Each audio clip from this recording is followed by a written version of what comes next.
Avvalambor assalomu alaykum. Sizlarni tabriklayman. Telegram ijtimoiy tarmog'ida faol SMM bot ishga tushgani bilan. Biz Telegram ijtimoiy tarmog'iga kirib, qidiruv tugmasini bosamiz hamda u yerga faol SMM bot deb yozamiz. Mana shu tarzda yozganimizdan keyin birinchi botga kiramiz. Va birinchi chiqqan botga kirishimiz orqali bu yerda ko'rishimiz mumkin turli xil ijtimoiy tarmoqlar xizmatlarini ko'rishimiz mumkin va biz start tugmasini bosishimiz orqali botni ishga tushiramiz.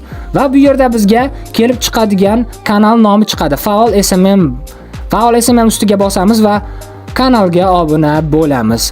Va natijada orqaga qaytamizda tekshirish tugmasini bosish orqali biz asosiy menyuga o'tib olishimiz mumkin. Bu yerda turli xil xizmatlar, buyurtmalar, raqam olish, hisobingizni to'ldirish orqali hisobim bo'limini ko'rishingiz mumkin bo'ladi. Qo'llab-quvvatlash tizimlari mavjud.